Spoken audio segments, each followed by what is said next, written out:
Dear students, in this video we will be discussing one more example which demonstrates the application of Ampere's law. Here we will be calculating the magnetic field generated by a current carrying very long solenoid which have n turns per unit length. ഇവിടെ നമ്മളൊരു സോളിനോയിഡാണ് consider ചെയ്യുന്നത്. Solenoid എന്ന് പറഞ്ഞു കഴിഞ്ഞാൽ ഒരു പൈപ്പിന് ചുറ്റും ഒരു കോപ്പർ വയർ വളരെ ക്ലോസ് ആയിട്ട് വൈൻഡ് ചെയ്തിരിക്കുന്ന ഒരു അറേഞ്ച്മെൻറ്റാണ്. Okay, so consider the solenoid is carrying a current I. Okay, current ടോപ്പിലൂടെ എൻ്റർ ചെയ്തു. ഈ ആരോ കാണിച്ചിരിക്കുന്നതാണ് കറണ്ടിൻ്റെ ഡയറക്ഷൻ. ഓരോ വൈൻഡിങ്ങിലും എന്തുണ്ട്, I കറണ്ട് പാസ് ചെയ്യുന്നുണ്ട്. And the current ejects out through the bottom. Okay, and imagine the solenoid has a radius r. Radius എന്ന് പറഞ്ഞു കഴിഞ്ഞാൽ ഇതിൻ്റെ സോളിനോയിഡിൻ്റെ ആക്സിസിൽ നിന്നും സർഫസിലേക്കുള്ള ദൂരം. ഓക്കെ, നൗ ഇവിടെ വളരെ ക്ലോസ് വൈൻഡിങ് ആണെന്ന് പറയാനുള്ള ഒരു കാരണം, നമുക്ക് ക്ലോസ് വൈൻഡിങ് ആവുന്ന സമയത്ത് ഈ വൈൻഡിങ്സ് ഒരു സർക്കുലർ ലൂപ്പായിട്ട് കൺസിഡർ ചെയ്യും. ശരിക്കും ഇതൊരു സർക്കുലർ ലൂപ്പ് അല്ല, കാര്യം വൈൻഡിങ് തുടങ്ങി ക്ലോസ് ചെയ്യുന്നില്ല, അല്ലേ, വയർ ക്ലോസ് ചെയ്യുന്നില്ല, അടുത്ത വൈൻഡിങ്ങിലേക്കാണ് ഇത് പോകുന്നത്. അപ്പം വളരെ ക്ലോസ് ആണെങ്കിൽ നമുക്കതൊരു സർക്കുലർ ലൂപ്പായിട്ട് അപ്രോക്സിമേറ്റ് ചെയ്യാം. ഓക്കെ, ഇനി അതല്ല, നമുക്ക് വേറൊരു പിക്ചർ, അതായത് ഇതിന് സർക്കുലർ ലൂപ്സ് ആയിട്ട് കൺസിഡർ ചെയ്യണ്ട, ഒരു സർഫസ് കറണ്ടായിട്ട് കൺസിഡർ ചെയ്യണമെങ്കിൽ അതുപോലെ വേണമെങ്കിലും നമുക്ക് കൺസിഡർ ചെയ്യാം. അപ്പം അതാണ് ഇവിടെ റൈറ്റ് സൈഡിൽ കൊടുത്തിരിക്കുന്നത്. ഓക്കെ, സോ ഇവിടെ റൈറ്റ് സൈഡിൽ എന്താണുള്ളത്, ഒരു പൈപ്പ് ഉണ്ട്, അതിന് ചുറ്റും ഒരു അലുമിനിയം ഫോയിൽ വൈൻഡ് ചെയ്തിട്ടുണ്ട് എന്ന് വയ്ക്കാം, വളരെ തിന്നായിട്ടുള്ള ഒരു aluminium foil. Okay, and imagine there is a current flow, surface current which is flowing in the same direction as that of this current. Okay, now in the case of surface current we can imagine a surface current density vector which is the current flowing per unit width perpendicular to the flow. അപ്പോൾ ഈ ഫ്ലോയ്ക്ക് perpendicular ആയിട്ടുള്ള width, അതായത് ഈ length, ഈ സോളിനോയിഡിൻ്റെ length, അതിലൂടെ pass ചെയ്യുന്ന കറണ്ടിൻ്റെ amount ആണ് ഇത് സർഫസ് കറണ്ട് ഡെൻസിറ്റി വെക്റ്റർ. അതിൻ്റെ ഡയറക്ഷനാണ് ഇത്. അപ്പോൾ നമുക്കറിയാം ഇവിടെ ഓരോ വൈൻഡിങ്ങിലും I കറണ്ട് ഉണ്ട്, അതുപോലെ തന്നെ ഒരു യൂണിറ്റ് ലെങ്ത്തിൽ n ടേൺസ് ഉണ്ട്. സോ സർഫസ് കറണ്ട് ഡെൻസിറ്റിയുടെ മാഗ്നിറ്റ്യൂഡ് എന്ന് പറയുന്നത് n ടൈംസ് I ആയിരിക്കും. ഓക്കെ, അതിൻ്റെ ഡയറക്ഷൻ ഇതായിരിക്കും. അപ്പോൾ ഇങ്ങനൊരു പിക്ചർ കൺസിഡർ ചെയ്തിട്ട് വേണമെങ്കിലും നമുക്ക് മാഗ്നെറ്റിക് ഫീൽഡ് കാൽക്കുലേറ്റ് ചെയ്യാം. Okay, now in order to apply the Ampere's law we have to precisely know the direction of the magnetic field. Okay, അപ്പോൾ Ampere's law നമുക്ക് integral form of Ampere's law അറിയാം. എന്താണ്? Closed line integral of B.dl equal to μ0 times I enclosed current അല്ല. അപ്പോൾ അവിടെ നമുക്ക് magnetic ഫീൽഡിൻ്റെ direction അറിയണം. ഓക്കെ, അപ്പോൾ ഇനി നോക്കാം എന്താണ് ഇവിടെയുള്ള സോളിനോയിഡിൻ്റെ കേസിൽ നമ്മൾ സർഫസ് കറണ്ട് ആയിട്ട് കൺസിഡർ ചെയ്യുന്നില്ല. ഇവിടെ നമ്മൾ സർക്കുലർ ലൂപ്പായിട്ട് തന്നെയാണ് കൺസിഡർ ചെയ്യുന്നത് ഈ കാൽക്കുലേഷൻ. ഓക്കെ, നൗ ഇവിടെ ജനറേറ്റ് ചെയ്യുന്ന മാഗ്നറ്റിക് ഫീൽഡിൻ്റെ ഡയറക്ഷൻ എന്താണെന്ന് അറിയണം. അതെങ്ങനെയാണെന്ന് നോക്കാം. അപ്പോൾ അതിന് റേഡിയൽ കമ്പോണൻ്റ് ഉണ്ടോ എന്ന് ആദ്യം ചെക്ക് ചെയ്യുക. എങ്ങനെയാണ് ചെക്ക് ചെയ്യുക? റേഡിയൽ കമ്പോണൻ്റ് എന്ന് പറഞ്ഞാൽ ഈ റേഡിയസിൻ്റെ ഡയറക്ഷൻ, ഇതാണ് റേഡിയസ് വെക്ടറിൻ്റെ ഡയറക്ഷൻ. ആ ഡയറക്ഷനിൽ മാഗ്നറ്റിക് ഫീൽഡിന് കമ്പോണൻ്റ് ഉണ്ടോ എന്ന് നോക്കണം. അപ്പോൾ അതെങ്ങനെ നോക്കാം? ഇപ്പോൾ സപ്പോസ് ഇമാജിൻ ഒരു കറണ്ട് I കറണ്ട് പാസ് ചെയ്യുന്ന സമയത്ത് ഇതിനൊരു റേഡിയൽ കമ്പോണൻ്റ്, ഒരു പോസിറ്റീവ് റേഡിയൽ കമ്പോണൻ്റ് ഉണ്ടെന്ന് വിചാരിക്കാം. Okay, just an imagination. Okay, now if you reverse the current, ഈ കറണ്ടിൻ്റെ ഡയറക്ഷൻ ഈ ആരോ റൈറ്റ് സൈഡിൽ കൊടുത്തിരിക്കുന്നത് ലെഫ്റ്റ് സൈഡിൽ കൊടുക്കുക. Okay, if you reverse the current, ഇപ്പോൾ എന്താ സംഭവിക്കുക? അപ്പോൾ മാഗ്നറ്റിക് ഫീൽഡിൻ്റെ ഡയറക്ഷൻ നേരെ റിവേഴ്സ് ചെയ്യും. അതായത് പോസിറ്റീവ് ഡയറക്ഷനിൽ പോസിറ്റീവ് മാഗ്നറ്റിക് ഫീൽഡ് കമ്പോണൻ്റ് ഉള്ളത് നെഗറ്റീവ് മാഗ്നറ്റിക് ഫീൽഡ് കമ്പോണൻ്റ് ആയിട്ട് മാറും. ഓക്കെ, പക്ഷേ ഈ ഒരു സിറ്റുവേഷൻ, റിവേഴ്സിങ് ദ കറണ്ട് എന്നുള്ള സിറ്റുവേഷൻ വേറൊരു പ്രോസസ്സിന് ഈക്വലൻ്റ് ആണ്. ഏത് പ്രോസസ്സാണ്? അപ്പം ഈ ഒരു റൈറ്റ് സൈഡിലേക്ക് ഫ്ലോ ചെയ്യുന്ന കറണ്ട് എടുക്കുക, എന്നിട്ട് ഈ സോളിനോയിഡിനെ നേരെ അപ്സൈഡ് ഡൗൺ ആയിട്ട് തിരിക്കുക. അതായത് കറണ്ടിൻ്റെ ഡയറക്ഷൻ ഒന്നും മാറ്റണ്ട, ഈ ഡയറക്ഷൻ തന്നെ ഈ ടോപ്പ് പോർഷൻ ബോട്ടമിലാക്കുക, ബോട്ടം പോർഷൻ ടോപ്പിലേക്കാക്കുക. അപ്പോൾ എന്തായി?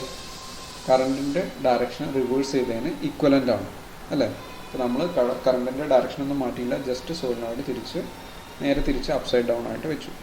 Okay, that is equivalent to the reversing of current. അപ്പോൾ അങ്ങനെ അപ്സൈഡ് ഡൗൺ ആയി വെച്ച് കഴിഞ്ഞ് കഴിഞ്ഞാൽ നമ്മളതിന് മാഗ്നറ്റിക് ഫീൽഡ് ചേഞ്ച് ഉണ്ടാകാൻ പാടുണ്ടോ? ഇല്ല അല്ലേ? നമ്മൾ അങ്ങനെ ഒരു ഫിസിക്കൽ പ്രോസസ്സ് ചെയ്യുന്ന സമയത്ത്, അതായത് സോളിനോയിഡിൻ്റെ that is equivalent to rotation of the coordinate system. ഒരു കോർഡിനേറ്റ് സിസ്റ്റം റൊട്ടേറ്റ് ചെയ്യുന്നതിന് ഇക്വലൻ്റ് ആണ്. അപ്പോൾ അങ്ങനെ കോർഡിനേറ്റ് സിസ്റ്റം റൊട്ടേറ്റ് ചെയ്യുന്ന സമയത്ത് അതിൻ്റെ ഫിസിക്സ് മാറാൻ പാടില്ല, മാഗ്നറ്റിക് ഫീൽഡിന് മാറ്റം വരാൻ പാടില്ല അല്ലേ? അപ്പോൾ നേരത്തെ പറഞ്ഞു റിവേഴ്സ്, കറണ്ട് റിവേഴ്സ് ചെയ്യുന്ന പ്രോസസ്സിന് ഇക്വലൻ്റ് ആണ് അല്ലേ? അപ്പോൾ റിവേഴ്സ് ചെയ്യുകയാണെങ്കിൽ പോസിറ്റീവ് കമ്പോണൻറ്റ് ഉണ്ടായിരുന്നെങ്കിൽ അത് നെഗറ്റീവാണ്. അപ്പോൾ അങ്ങനെ ഉണ്ടാവാൻ പാടില്ല. അതുകൊണ്ട് എന്താണ്, അതിനൊരു മാഗ്നറ്റിക് ഫീൽഡ് കമ്പോണൻറ്റ് ഇല്ല എന്ന് പറയാം. There is no radial component for the magnetic field in this case. Okay, now അതിനൊരു സർക്കംഫറൻഷ്യൽ കമ്പോണൻറ്റ് ഉണ്ടെന്നല്ല. സർക്കംഫറൻഷ്യൽ കമ്പോണൻറ്റ് എന്ന് പറഞ്ഞു കഴിഞ്ഞാൽ ഈ സോളിനോട് ചുറ്റും, ഇതാണ് സോളിനോഡ് എങ്കിൽ അതിന് ചുറ്റും ഈ ഒരു സർക്കിൾ കണ്ടില്ല, ഈ ആംബിയറിയൻ ലൂപ്പ് കാണിച്ചിരിക്കുന്ന ഈ ഡയറക്ഷനിൽ മാഗ്നറ്റിക് ഫീൽഡ് ഉണ്ടോ നോക്കാം. അതുണ്ടോ നോക്കാൻ വേണ്ടിയിട്ട് നമ്മൾ എന്താണ് ആംബിയസ് ലോ എടുക്കുക. ഓക്കെ, എന്നിട്ട് ഈ സർക്കംഫറൻസിലൂടെ ഒരു ആംബിയറിയൻ ലൂപ്പ് കൺസിഡർ ചെയ്തു. ആംബിയറിയൻ ലൂപ്പിൻ്റെ ലെങ്ത്ത് എസ് ആയിട്ട് എടുക്കാം. ഓക്കെ, അപ്പോൾ സർക്കംഫറൻഷ്യൽ കമ്പോണൻ്റ് ഉണ്ടെങ്കിൽ ഈ സർക്കിളിലൊക്കെ എന്തായിരിക്കും, മാഗ്നറ്റിക് ഫീൽഡിൻ്റെ വാല്യൂ കോൺസ്റ്റൻ്റ് ആയിരിക്കും അല്ലേ? അപ്പോൾ അതുകൊണ്ട് അതുപോലെ ഡി എൽ എന്ന് പറഞ്ഞാൽ ലെങ്ത് എലമെൻ്റ് ആണ്. ഈ ആംബിയറിയൻ ലൂപ്പിലുള്ള ലെങ്ത് എലമെൻറ്റ് മാഗ്നറ്റിക് ഫീൽഡിൻ്റെ ഡയറക്ഷനും ഈ ലൂപ്പിന് അതേ ഡയറക്ഷനിലായിരിക്കും. ഓക്കെ, ഒരേ ഡയറക്ഷൻ ആയതുകൊണ്ട് ഇത് എക്സ്പാൻഡ് ചെയ്യുന്ന സമയത്ത് B5 എന്ന് പറഞ്ഞാൽ സർക്കംഫറൻഷ്യൽ കമ്പോണൻറ്റ്. ഓക്കെ, ഇൻറ്റു DLൻ്റെ കമ്പോണൻ്റ് അവിടെ നിൽക്കുക. കോസ് തീറ്റ 0 ആയതുകൊണ്ട് cos 0 1 വരും. ഓക്കെ, എന്നിട്ട് length element over all the loop integrate ചെയ്യുന്ന സമയത്ത് അതിൻ്റെ പെരിമീറ്റർ ഓഫ് ദ സർക്കിൾ കിട്ടും. അതായത് 2πs ഈക്വൽ ടു എന്താണ്, μ0 ടൈംസ് I എൻക്ലോസ് ചെയ്തിരിക്കുന്ന കറണ്ട്. ഓക്കെ, ഇപ്പോൾ നോക്കുക, ഇങ്ങനൊരു സർക്കംഫറൻഷ്യൽ കമ്പോണൻ്റ് എടുക്കാൻ നിൽക്കാം. ഓക്കെ, അപ്പോൾ അത് എൻക്ലോസ് ചെയ്യുന്ന കറണ്ട് എന്തായിരിക്കും, 0 ആയിരിക്കും. എന്തുകൊണ്ടാണ്? സപ്പോസ് ഇവിടെയാണ് എൻ്റെ സർക്കംഫറൻഷ്യൽ ഈ ആംബിയറിയൻ ലൂപ്പ് നിൽക്കാം. അപ്പോൾ ഈ വൈൻഡിങ്സിൽ ഇവിടെ ഒരു കറണ്ട് ഉണ്ട്, റൈറ്റ് സൈഡിലേക്ക് ഒരു കറണ്ട് പോകുന്നു. പക്ഷേ ഈ കറണ്ട് തിരിച്ച് അതിൻ്റെ മറ്റേ സൈഡിലുള്ള കറണ്ടിൻ്റെ ഡയറക്ഷൻ നോക്കിക്കഴിഞ്ഞാൽ നേരെ ഓപ്പോസിറ്റ് ആയിരിക്കും അല്ല? ഇവിടെ റൈറ്റ് സൈഡിലായിരിക്കും, ഇതിൻ്റെ പുറകിലത്തെ സർഫസിൽ അതിൻ്റെ കറണ്ടിൻ്റെ ഡയറക്ഷൻ ലെഫ്റ്റ് സൈഡിലായിരിക്കും. അപ്പോൾ ഈ കറണ്ട് രണ്ടും ക്യാൻസൽ ചെയ്ത് പോയി. അപ്പോൾ total current enclosed by the Amperian loop is 0. Enclosed current 0 ആയിരിക്കും. അപ്പോൾ ഇതിൻ്റെ റൈറ്റ് സൈഡ് 0 ആണ്. അപ്പോൾ B5 എന്ത് വരും, 0 ഡിവൈഡഡ് ബൈ 2πs എന്ന് വരും അല്ലേ? അപ്പോൾ എന്താണ്, സർക്കംഫറൻഷ്യൽ കമ്പോണൻറ്റ് 0 ആയിട്ട് വരും. Okay, there is no circumferential component. പിന്നെ ഏത് ഡയറക്ഷനാണ് മാഗ്നറ്റിക് ഫീൽഡ് ഉണ്ടാവുക? ഇപ്പോൾ റേഡിയൽ ഡയറക്ഷനും ഇല്ല, സർക്കംഫറൻഷ്യൽ ഡയറക്ഷനും ഇല്ല അല്ല? ഇനി നമുക്ക് ഒരു സിമ്പിളായിട്ടുള്ള ട്രിക്ക് വെച്ചിട്ട് ഇതിൻ്റെ മാഗ്നറ്റിക് ഫീൽഡിൻ്റെ ഡയറക്ഷൻ കണ്ടുപിടിക്കാം. എന്താണ്? റൈറ്റ് ഹാൻഡ് ഗ്രിപ്പ് റൂൾ വെച്ചിട്ട്. ഓക്കെ, ഇവിടെ ചെയ്യാനുള്ളത് ഈ കറണ്ട് ഫ്ലോ ചെയ്യുന്ന ഒറ്റ ലൂപ്പ് എടുക്കുക. ഓക്കെ, അത് റൈറ്റ് ഹാൻഡിൽ പിടിക്കുക. എന്നിട്ട് തമ്പ് ഏത് ഡയറക്ഷനിലായിരിക്കണം? കറണ്ടിൻ്റെ ഡയറക്ഷനായിരിക്കണം. അപ്പോൾ നമ്മൾ ഫിംഗേഴ്സ് കേൾ ചെയ്യുന്ന ഫിംഗേഴ്സ് ഏത് ഡയറക്ഷനാണ്? ഈ ഡയറക്ഷനിൽ തമ്പ് ഈ ഡയറക്ഷനിൽ വെച്ച് റൈറ്റ് ഹാൻഡിൽ പിടിക്കുന്ന സമയത്ത് നമ്മൾ കേൾ ചെയ്യുന്ന ഫിംഗേഴ്സ് ടോപ്പിലേക്കായിരിക്കും അല്ലേ? അതായത് ഇതിൻ്റെ ആക്സിസ് ഇതിൻ്റെ ഉള്ളിലൂടെ സെൻറ്ററിലൂടെ ഒരു ആക്സിസ് കൊണ്ട് ആ ആക്സിസിലൂടെ മേലോട്ടായിരിക്കും. അപ്പോൾ മുഴുവൻ കേൾ ചെയ്യുന്ന ഫിംഗേഴ്സ് കേൾ ചെയ്യുന്ന മുഴുവൻ ഡയറക്ഷൻ എടുക്കേണ്ട, ആ കേൾ ചെയ്യാൻ ജസ്റ്റ് തുടങ്ങുന്ന ആ ഡയറക്ഷൻ, മേലോട്ടുള്ള ആ ഡയറക്ഷൻ. ഓക്കെ, അപ്പോൾ അതിൻ്റെ ഓരോ ലൂപ്പ് എടുത്താലും അതിൻ്റെ ആക്സിസിന് പാരലലായിട്ടായിരിക്കും മാഗ്നറ്റിക് ഫീൽഡിൻ്റെ direction. This is according to right hand grip rule. Okay, അപ്പം ഇവിടെ കറണ്ട് ഫ്ലോ ചെയ്യുന്ന ഡയറക്ഷൻ റൈറ്റ് സൈഡിലേക്ക് ആയതുകൊണ്ട് ഈ സർഫസിൽ റൈറ്റ് സൈഡിലായതുകൊണ്ട് അത് അപ്വേർഡ് ഡയറക്ഷനായിരിക്കും ഇതിൻ്റെ മാഗ്നറ്റിക് ഫീൽഡ്. അപ്വേർഡ് ഡയറക്ഷൻ എന്ന് പറഞ്ഞാൽ along the axis of the solenoid. Okay, now we know the direction of the magnetic field generated by a solenoid. Okay, now we have to calculate the magnetic field, the magnitude of the magnetic field. അതിൻ്റെ magnitude എത്രയാണ് calculate ചെയ്യണം. Okay, അതിന് വേണ്ടിയിട്ട് ഞാൻ 2 loop consider ചെയ്യുന്നുണ്ട്. ഒരു loop ഇതാണ്, ഇതിന് സോളിനോഡിന് പുറത്തുള്ളൊരു ലൂപ്പാണ്. ഓക്കെ, ലൂപ്പ് 1 എന്ന് പറയുന്നത് അതിൻ്റെ ലെങ്ത്ത് L ആണ്. ഓക്കെ, അപ്പോൾ നമുക്കറിയാം മാഗ്നറ്റിക് ഫീൽഡിൻ്റെ ഡയറക്ഷൻ അപ്വേർഡ് ഡയറക്ഷനാണ് അല്ലേ, ആക്സിസിന് പാരലലായിട്ട് അപ്വേർഡ് ഡയറക്ഷനാണ്. പുറത്ത് മാഗ്നറ്റിക് ഫീൽഡ് ഉണ്ടോ ഇല്ലയോ നമുക്കറിയില്ല, അതുകൊണ്ട് നമുക്ക് ഉണ്ടെങ്കിൽ തന്നെ അത് അപ്വേർഡ് ഡയറക്ഷൻ ആയിരിക്കും അല്ല. അപ്പോൾ നമ്മൾ ഇങ്ങനെ ഒരു ലൂപ്പ് കൺസിഡർ ചെയ്തു, ലൂപ്പ് 1. ഓക്കെ, എന്നിട്ട് അവിടെ എന്ത് ചെയ്യാം, ഈ 2 സർഫസ് അവിടെ മാഗ്നറ്റിക് ഫീൽഡ് എന്തായിരിക്കും, അവിടെ ആംബിയസ് ലോ അപ്ലൈ ചെയ്യുന്ന സമയത്ത് ഇത് 0 ആയിരിക്കും. കാര്യം ലെങ്ത് എലമെൻറ്റ് ഈ ഡയറക്ഷനിലും മാഗ്നറ്റിക് ഫീൽഡിൻ്റെ ഡയറക്ഷൻ അപ്വേർഡ് ഡയറക്ഷൻ ആയിരിക്കും. അപ്പോൾ മാഗ്നറ്റിക് ഫീൽഡും ലെങ്ത് എലമെൻറ്റും തമ്മിലുള്ള ആംഗിൾ 90 ഡിഗ്രി ആയിരിക്കും. കോസ് തീറ്റ 90 ഡിഗ്രിക്ക് എന്ത് വരും, 0 വരും. അതുപോലെ തന്നെ ഈ ഒരു എഡ്ജിലും മാഗ്നറ്റിക് ഫീൽഡ് അപ്വേർഡ് ഡയറക്ഷനും ഡി എല്ലിൻ്റെ ഡയറക്ഷനും ഈ ഡയറക്ഷനിലായിരിക്കും. അതുകൊണ്ട് അഗെയിൻ കോസ് 90 എന്ന് വരും, ബി ഡി എൽ കോസ് 90 എന്ന് വരും. കോസ് 90 0 ആയതുകൊണ്ട് ആ കമ്പോണൻറ്റ് പോയി. ഇനി ബാക്കിയുള്ള 2 സർഫസിലാണ് സിഗ്നിഫിക്കൻ്റ്, അതായത് ബി ഈ ഡയറക്ഷനാണ്, ഡി എല്ലും ഈ ഡയറക്ഷനാണ്. ഓക്കെ, അതുപോലെ ഇവിടെ ഈ ഡയറക്ഷനിൽ ബി അപ്വേർഡ് ഡയറക്ഷനിൽ D L downward direction. Okay, അപ്പോൾ അങ്ങനെ വരുന്ന സമയത്ത് ആംബിയസ് ലോ അപ്ലൈ ചെയ്യുന്ന സമയത്ത് closed line integral of B dot D L. Okay, അപ്പോൾ ഇവിടെ എന്ത് വരും, ഫസ്റ്റ് സർഫസിൽ എന്ത് വരും, ഇവിടെ ഉള്ള പോയിൻറ്റ്സിലൊക്കെ ബി കോൺസ്റ്റൻ്റ് ആണ്. അപ്പോൾ അവിടെ ബി അറ്റ് എ അല്ലേ, ബി ഔട്ട് സൈഡ് എടുത്തു, line integral of D L ചെയ്ത് കഴിഞ്ഞാൽ ഈ ലൈനിൻ്റെ ലെങ്ത്ത് കിട്ടും. ലൈനിൻ്റെ ലെങ്ത്ത് പറഞ്ഞാൽ എൽ. അപ്പോൾ ബി അറ്റ് എ എന്ന് പറയാൻ കാര്യം ഈ റീജിയനിൽ ഈ ഒരൊറ്റ പോയിൻ്റ്, അതായത് ഈ റീജിയൻ എന്ന് പറഞ്ഞാൽ ആക്സിസിൽ നിന്നും എ ഡിസ്റ്റൻസിലുള്ള പോയിൻ്റാണ് ഈ ലൈൻ. അതുപോലെ ഈ ലൈൻ എന്ന് പറഞ്ഞാൽ ആക്സിസിൽ നിന്നും ബി ഡിസ്റ്റൻസിലാണ്. അപ്പോൾ ഇവിടെയുള്ള മാഗ്നറ്റിക് ഫീൽഡിനെ കാണിക്കാൻ വേണ്ടി ബി ഓഫ് എ എഴുതി, ബി അറ്റ് എ എന്നാണ് പറയുന്നത്. ഓക്കെ, ഇവിടെ ഒരു മൈനസ് സൈൻ ഉണ്ട്. എന്തുകൊണ്ടാണ് മൈനസ് സൈൻ? മൈനസ് സൈൻ വരാൻ കാരണം ഇവിടെ ഈ ഒരു പോർഷനിൽ, അതായത് that is correspond to this length element, ഇവിടെ മാഗ്നറ്റിക് ഫീൽഡ് അപ്വേർഡ് ഡയറക്ഷനും ലെങ്ത് എലമെൻറ്റ് ഡൗൺവേർഡ് ഡയറക്ഷനും. അപ്പോൾ അവർക്ക് ഇത് ഇടയ്ക്കുള്ള ആംഗിൾ എന്ന് പറഞ്ഞാൽ 180 ഡിഗ്രി ആയിരിക്കും. കോസ് 180 എന്നുള്ളത് -1 വരും അല്ലേ. B dot D L cos theta ചെയ്യുന്ന സമയത്ത് മൈനസ് ബി ഡി എൽ വരും. ഓക്കെ, സോ ബി ഓഫ് ബി എന്ന് പറഞ്ഞാൽ B at small B distance into L വരും. എൽ രണ്ടിലും കോമൺ ആയതുകൊണ്ട് ഇങ്ങനെ ബ്രാക്കറ്റിൽ എഴുതും. Okay, that is equal to μ0 I enclosed. അപ്പോൾ ഈ ലൂപ്പ് കറണ്ട് എൻക്ലോസ് ചെയ്യുന്നുണ്ടോ? കറണ്ടൊക്കെ ഈ ലൂപ്പിന് പുറത്താണുള്ളത്. ഓക്കെ, അതുകൊണ്ട് എൻക്ലോസ്ഡ് കറണ്ട് 0 ആണ്. അപ്പോൾ ഇത് റൈറ്റ് ഹാൻഡ് സൈഡ് 0 ആണ്. അപ്പോൾ ലെങ്ത്തിനെ ഈ സൈഡിലേക്ക് കൊണ്ടുവരാം. അപ്പോൾ എന്ത് വരും, ഈ ബ്രാക്കറ്റിലുള്ള ക്വാണ്ടിറ്റി 0 എന്ന് വരും. That is B A equal to B B. ഇതിൻ്റെ മീനിങ് എന്താണ്? മാഗ്നറ്റിക് ഫീൽഡ് അറ്റ് എ എന്നുള്ള ഡിസ്റ്റൻസിലുള്ള മാഗ്നറ്റിക് ഫീൽഡും ബി എന്നുള്ള ഡിസ്റ്റൻസിലുള്ള മാഗ്നറ്റിക് ഫീൽഡും സെയിം ആണ്. അതിൻ്റെ മീനിങ് എന്താ? ഈ സോളിനോട് പുറത്തുള്ള മാഗ്നറ്റിക് ഫീൽഡ് ഡിസ്റ്റൻസിനെ ഡിപ്പെൻഡ് ചെയ്യുന്നില്ല. സോളിനോഡിൻ്റെ ആക്സിസിൽ നിന്നും ഏത് അകലത്തിലാണെങ്കിലും മാഗ്നറ്റിക് ഫീൽഡ് ഒരേ വാല്യൂ ആയിരിക്കും. പക്ഷെ നമുക്കറിയാം മാഗ്നറ്റിക് ബൗണ്ടറി കണ്ടീഷൻ. എന്താണ് ബൗണ്ടറി കണ്ടീഷൻ? അപ്പോൾ ഇവിടെ നമുക്ക് ബൗണ്ടറി കണ്ടീഷൻ എന്ന് പറഞ്ഞാൽ മാഗ്നറ്റിക് ഫീൽഡ് കറണ്ടിൽ നിന്നും വെരി ലാർജ് ഡിസ്റ്റൻസിൽ എന്ത് സംഭവിക്കും, അതാണ് അതിൻ്റെ ബൗണ്ടറി കണ്ടീഷൻ എന്നുകൊണ്ട് ഉദ്ദേശിക്കുന്നത്. ഓക്കെ, അപ്പോൾ ഇവിടെ എന്താണ് ബൗണ്ടറി കണ്ടീഷൻ എന്ന് പറയുന്നത്? കറണ്ട്, അതായത് മാഗ്നറ്റിക് ഫീൽഡ് ജനറേറ്റ് ചെയ്യുന്ന കറണ്ട് സോഴ്സിൽ നിന്നും വളരെ അകലത്തിലാവുന്ന സമയത്ത് അത് 0 ആയിരിക്കും. അതാണ് നോർമലായിട്ട് എടുക്കുന്ന ബൗണ്ടറി കണ്ടീഷൻ കൺസിഡർ ചെയ്യുന്നത്. അപ്പം നമുക്കറിയാം ഇത് ഡിസ്റ്റൻസിനെ ഡിപ്പെൻഡ് ചെയ്യുന്നില്ല. അപ്പം അത് ഇൻഫിനിറ്റിയിൽ 0 ആണെങ്കിൽ ഈ ഒരു സ്ഥലത്തും 0 ആയിരിക്കും. Okay, so it must therefore be 0 everywhere outside the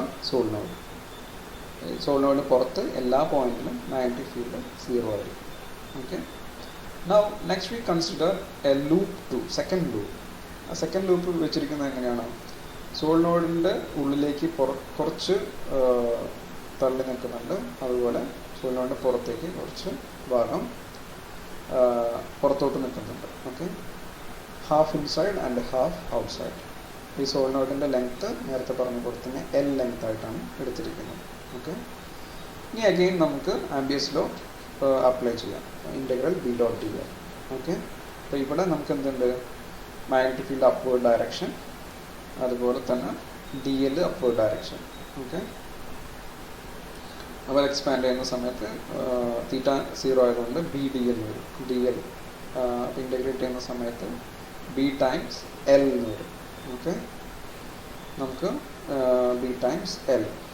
ഇനി നമുക്കറിയാം ഈ സെഗ്മെൻറ്റിലും ഈ സെഗ്മെൻറ്റിലും magnetic field B dot D L 0 ആയിരിക്കും. എന്തുകൊണ്ടാണ്? മാഗ്നറ്റിക് ഫീൽഡും ലെങ്ത് എലമെൻറ്റും തമ്മിലുള്ള ആംഗിൾ 90 ഡിഗ്രി. ഇവിടെ 90 ഡിഗ്രി വരും, അതുപോലെ തന്നെ ഇവിടെ 270 ഡിഗ്രി വരും. ഓക്കെ, ആ സമയത്ത് again B dot D L എടുത്തു കഴിഞ്ഞാൽ 0 വരും. പിന്നീട് നമുക്കറിയാം ഇത് ഈ സെഗ്മെൻറ്റ് എന്ന് പറഞ്ഞാൽ മാഗ്നറ്റിക് ഫീൽഡ് പുറത്തുള്ള മാഗ്നറ്റിക് ഫീൽഡ് സെഗ്മെൻറ്റാണ്. നേരത്തെ നമ്മൾ പറഞ്ഞു സോളിനോയിഡ് പുറത്ത് ഏത് പോയിൻ്റ് ആയാലും മാഗ്നറ്റിക് ഫീൽഡ് 0 ആയിരിക്കും. അപ്പോൾ ഇതും നമ്മൾ കൺസിഡർ ചെയ്യേണ്ട. അപ്പോൾ ആകെ മാഗ്നറ്റിക് ഫീൽഡിലുള്ള എലമെൻറ്റ് ഈ ഒരു സെഗ്മെൻറ്റ് മാത്രമാണ്. So that is equal to B times B dot D L ചെയ്യാം. ബി ഇതിൻ്റെ മാഗ്നിറ്റ്യൂഡാണ്, മാഗ്നറ്റിക് ഫീൽഡിൻ്റെ മാഗ്നിറ്റ്യൂഡ്. ഇൻ്റഗ്രൽ ഡി എൽ ചെയ്യുമ്പോൾ ഇതിൻ്റെ ഈ സെഗ്മെൻറ്റിൻ്റെ ലെങ്ത് എഴുതാം. ലെങ്ത് എഴുതി equal to μ0 times I enclosed. അപ്പോൾ ഇത് എൻക്ലോസ് ചെയ്യുന്ന കറണ്ട് എത്രയാണ് നോക്കാം. ഇത് എൻക്ലോസ് ചെയ്യുന്ന കറണ്ട് എന്ന് പറഞ്ഞു കഴിഞ്ഞാൽ എന്താണ്? ഒരു യൂണിറ്റ് ലെങ്ത്തിൽ എത്ര കറണ്ട്, എത്ര ടേൺസ് ഉണ്ട്? n ടേൺസ് ഉണ്ട്. ഓക്കെ, ഇവിടെ നമ്മൾ എത്ര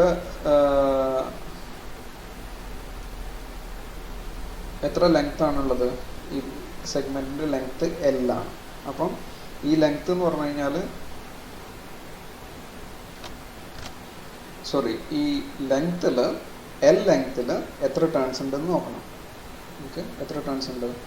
ഒരു യൂണിറ്റ് ലെങ്ത്തിൽ n ടേൺസ് ആണ്. അപ്പോൾ L ലെങ്ത്തിൽ NL ടേൺസ് ഉണ്ടായിരിക്കും. n into small letter n into length of the loop, capital L of the loop. Okay, അത്രയും നമ്പർ ഓഫ് ടേൺസ് ഉണ്ടാവും ഇത്രയും ലെങ്ത്തിനുള്ളിൽ. ഓക്കെ, ഓരോ ടേണിലും ഐ കറണ്ട് പാസ് ചെയ്യുന്നുണ്ട്. So there are NL turns and each turn carries a current of I. So the enclosed current is NIL.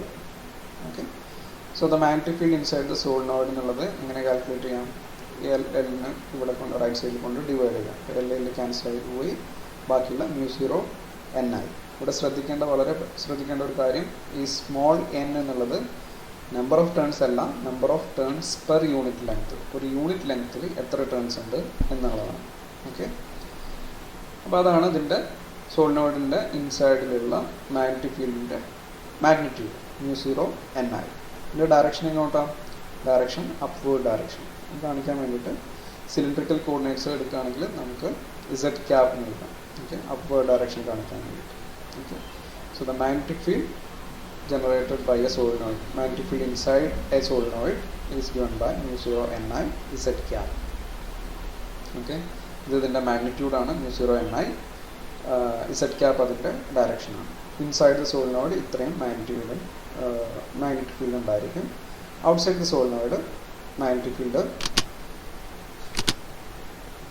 0 ആയിരിക്കും. Outside ഉള്ള എല്ലാ പോയിന്റിലും magnetic field 0 ആയിരിക്കും. ഓക്കെ, ഇനി ഇവിടെ ശ്രദ്ധിക്കേണ്ട ഒരു ഫാക്ട് എന്ന് പറയുന്നത് magnetic field is uniform. Magnetic ഫീൽഡിനെ ഡിപ്പെൻഡ് ചെയ്യുന്ന ഫാക്ടേഴ്സ് ഏതൊക്കെയാണ്? Number of turns per unit ലെങ്ത്തും കറണ്ടും. μ0 ഓൾറെഡി ഒരു കോൺസ്റ്റൻ്റ് ആണ്.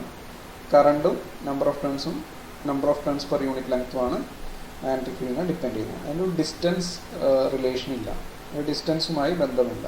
ഓക്കെ, അപ്പോൾ ഡിസ്റ്റൻസുമായി ബന്ധമില്ല എന്ന് പറയുകയാണെങ്കിൽ ഒരു കോൺസ്റ്റൻറ്റ് കറണ്ട് എടുക്കുന്ന ഒരു പെർട്ടിക്കുലർ സോളിനോയിഡിന് ഒരു കോൺസ്റ്റൻറ്റ് കറണ്ട് ജനറേറ്റ് ചെയ്യുന്ന മാഗ്നറ്റിക് ഫീൽഡ് എപ്പോഴും യൂണിഫോം ആയിരിക്കും. ഇൻസൈഡ് ദി സോളിനോയിഡ് ഏത് ഡിസ്റ്റൻസ് ആയാലും അതിൻ്റെ ഉള്ളിലുള്ള മാഗ്നറ്റിക് ഫീൽഡ് എന്ന് പറഞ്ഞാൽ യൂണിഫോം ആയിരിക്കും. യൂണിഫോം എന്ന് പറഞ്ഞാൽ കോൺസ്റ്റൻറ്റ് വാല്യൂ ആയിരിക്കും എല്ലാ റീജിയനിലും. ഡിസ്റ്റൻസിനെ ഒരു റിലേഷൻ ഇല്ല, ഡിസ്റ്റൻസ് അനുസരിച്ച് അത് മാറ്റമില്ലാതെ നിൽക്കും. Okay, now we compare the magnetostatics and electrostatics. ഇവിടെ നമ്മൾ ഒരു കമ്പാരിസനാണ്. നേരത്തെ നമ്മളൊരു ചെറിയൊരു ഷോർട്ട് ഡിസ്കഷൻ ചെയ്തിട്ടുണ്ടായിരുന്നു. ഇലക്ട്രോസ്റ്റാറ്റിക്സും മാഗ്നറ്റോസ്റ്റാറ്റിക്സും തമ്മിലുള്ളൊരു കമ്പാരിസൺ. ഓക്കെ, നമുക്കിവിടെ ഇലക്ട്രോസ്റ്റാറ്റിക്സിൽ രണ്ട് കേസിലും ഇലക്ട്രോസ്റ്റാറ്റിക്സിലും മാഗ്നറ്റോസ്റ്റാറ്റിക്സിലുള്ള മാക്സ്വെൽസ് ഇക്വേഷൻ എഴുതാം. മാക്സ്വെൽസ് ഇക്വേഷൻ ജനറലി പറയുകയാണെങ്കിൽ ഇലക്ട്രിക് ഫീൽഡിൻ്റെയും മാഗ്നറ്റിക് ഫീൽഡിൻ്റെയും കേളും ഡൈവർജൻസും എങ്ങനെ ബിഹേവ് ചെയ്യുന്നു എന്നതിനുള്ള ഇക്വേഷനാണ്. ഓക്കെ, ഇലക്ട്രോസ്റ്റാറ്റിക്സിൽ നമുക്കറിയാം ഈ ഇക്വേഷൻസൊക്കെ നമ്മൾ നേരത്തെ എഴുതിയിട്ടുള്ളതാണ്. Del dot equal to rho by epsilon 0. ഇതാണ് ഗോസസ് ലോ പറയുന്നത്. ഓക്കെ, റോ എന്ന് പറഞ്ഞാൽ ചാർജ് ഡെൻസിറ്റി അല്ലേ, ഇ എന്ന് പറഞ്ഞാൽ ഇലക്ട്രിക് ഫീൽഡ്. അപ്പോൾ ഡൈവർജൻസ് ഓഫ് മാഗ്നറ്റിക് ഫീൽഡ് എടുക്കുകയാണെങ്കിൽ del dot B equal to 0, divergence ഇല്ല. അപ്പോൾ അതിൻ്റെ ഒരു ഫിസിക്കൽ മീനിങ് ഇതിന് ഈ del dot B equal to 0 എന്നുള്ളതിന് പ്രത്യേകിച്ച് ലോയുടെ പേരൊന്നുമില്ല. പക്ഷേ ഇതിൻ്റെ ഒരു ഫിസിക്കൽ മീനിങ് എന്ന് പറഞ്ഞാൽ മാഗ്നറ്റിക് മോണോപോൾ എക്സിസ്റ്റ് ചെയ്യുന്നില്ല എന്നുള്ളതാണ്. ഓക്കെ, മോണോപോൾ എന്ന് പറഞ്ഞാൽ ഒരു സിംഗിൾ പോൾ. ഇപ്പം മാഗ്നറ്റിക് ഫീൽഡ് എപ്പോഴും രണ്ട് പോളായിട്ടാണ് കാണപ്പെടുന്നത്. നമ്മളൊരു മാഗ്നറ്റ് എടുത്തിട്ട് എത്ര ചെറുതാക്കിയാലും അതിനൊരു നോർത്ത് പോൾ ഉണ്ടാവും, ഒരു സൗത്ത് പോൾ ഉണ്ടാവും. നമുക്കൊരിക്കലും ഒരു നോർത്ത് പോളോ ആയിട്ട് മാത്രമായിട്ട് അതിനെ സെപ്പറേറ്റ് ചെയ്യാൻ കഴിയില്ല. അങ്ങനെ സെപ്പറേറ്റ് ചെയ്യാൻ കഴിഞ്ഞിരുന്നെങ്കിൽ എന്താണ് അതിൻ്റെ മീനിങ്, അതിനൊരു നോൺ സീറോ ഡൈവർജൻസ് ഉണ്ടാവും. ഓക്കെ, അപ്പോൾ അങ്ങനെ ഒരു നോൺ സീറോ ഡൈവർജൻസ് ഇല്ല. അതുകൊണ്ട് അതിന് മാഗ്നറ്റിക് മോണോപോള് എക്സിസ്റ്റ് ചെയ്യുന്നില്ല എന്നുള്ളതാണ് ഇതിൻ്റെ physical meaning. Okay, now electric ഫീൽഡിൻ്റെ കേൾ എടുക്കുകയാണെങ്കിൽ അത് ഇലക്ട്രോസ്റ്റാറ്റിക്സിൽ, അതായത് if you consider the static charges move ചെയ്ത് ചാർജസ് ഒക്കെ സ്റ്റേഷനറി ആണെങ്കിൽ അവിടെ നമുക്ക് del cross E equal to 0 വരും. ഓക്കെ, അപ്പോൾ അത് ഇതിൻ്റെ മീനിങ് അതിന് കേൾ ചെയ്യുന്നില്ല. ഒരു സ്റ്റാറ്റിക് ചാർജ് പ്രൊഡ്യൂസ് ചെയ്യുന്ന ഫീൽഡെല്ലാം ഡൈവേർട്ട് ചെയ്തിട്ടാണ് പോകുന്നത്. ഒരു കേളിങ് എഫക്റ്റ് ഇല്ല. കേളിങ് എഫക്റ്റ് എന്ന് പറഞ്ഞാൽ അതിൻ്റെ ഫ്ലെക്സ് ലൈൻസിന് ഒരു വളവ് ഇല്ല. ഓക്കെ, ഒരു പോയിന്റിൽ നിന്ന് ജനറേറ്റ് ചെയ്ത് കഴിഞ്ഞാൽ അതിൽ നിന്നൊക്കെ അകന്നകന്ന് പോകുന്ന ഡൈവേർട്ട് ചെയ്യുന്നത് പോകുന്ന ഒരു ടൈപ്പ് ഫീൽഡാണ് electric field. In the case of electric field produced by static charges. അപ്പോൾ ഈ രണ്ട് ലോയും that is equivalent to Coulomb's law plus superposition principle. ഈ രണ്ട് ലോ, ഈ കൂളംസ് ലോയ്ക്കും അതിൻ്റെ കൂടെ തന്നെ സൂപ്പർപൊസിഷൻ പ്രിൻസിപ്പിൾ, രണ്ടിനും ഇക്വലൻ്റ് ആണ് ഈ രണ്ട് ഇക്വേഷൻസ് എഴുതുന്നത്, ഡൈവർജൻസും കേളും എഴുതുന്നത്. ഓക്കെ, അതുപോലെ കേൾ ഓഫ് മാഗ്നറ്റിക് ഫീൽഡ് എന്ന് പറഞ്ഞാൽ μ0J. ഇതാണ് നമ്മൾ ഇപ്പോൾ ഇതുവരെ ഡിസ്കസ് ചെയ്തുകൊണ്ടിരുന്ന ആംബിയസ് ലോ.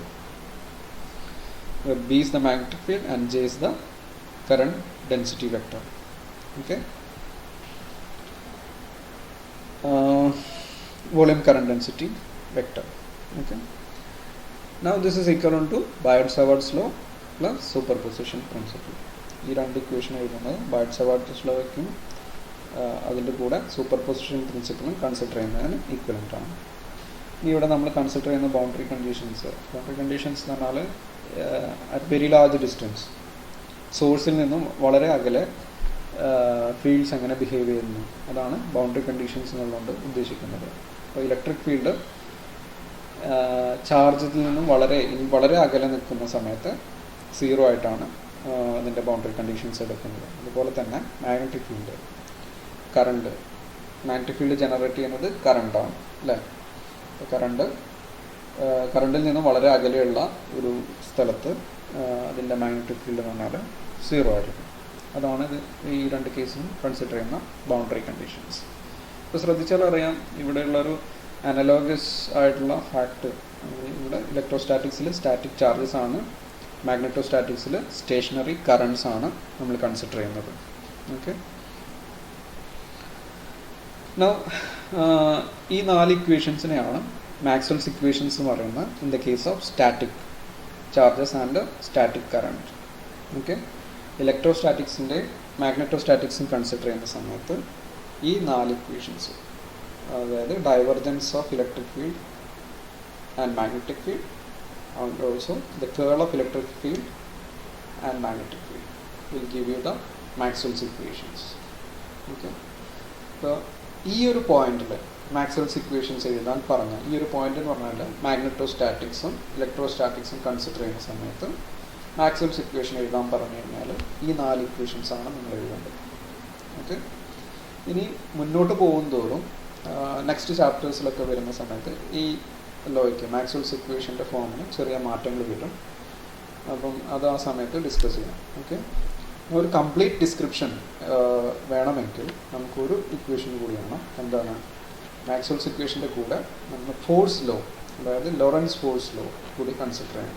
ഓക്കെ, അപ്പോൾ അതൊരു കമ്പൈൻ. ഇപ്പോൾ ഇവിടെ നോക്കിയാൽ അറിയാം, നമ്മൾ ഇലക്ട്രോസ്റ്റാറ്റിക്സിൽ ഇലക്ട്രിക് ഫീൽഡിൻ്റെ ഇക്വേഷൻ മാത്രമേ എഴുതിയിട്ടുള്ളൂ, മാഗ്നറ്റോസ്റ്റാറ്റിക്സിൽ മാഗ്നറ്റിക് ഫീൽഡിൻ്റെ ഇക്വേഷൻ മാത്രമേ എഴുതിയിട്ടുള്ളൂ. ഇത് രണ്ട് കമ്പൈൻ ചെയ്യുന്ന ഒരു ഫോഴ്സ് ലോ ആണ് F is equal to Q times E plus V cross B. Okay, അതായത് ക്യൂ ചാർജ് ഇലക്ട്രിക് ഫീൽഡും മാഗ്നറ്റിക് ഫീൽഡും ഉള്ള ഒരു റീജിയനിൽ എക്സ്പീരിയൻസ് ചെയ്യുന്ന ഫോഴ്സ് എന്ന് പറയുന്നത് തരുന്നത് ലോറൻസ് ഫോഴ്സ് ആണ്. അപ്പോൾ ഒരു കംപ്ലീറ്റ് ഡിസ്ക്രിപ്ഷൻ വേണമെങ്കിൽ നമുക്ക് ഈ 4 ലോസും മാക്സ്വെൽസിൻ്റെ ഇക്വേഷൻസും പ്ലസ് ഫോഴ്സ് ലോ കൂടി ആവശ്യമാണ്.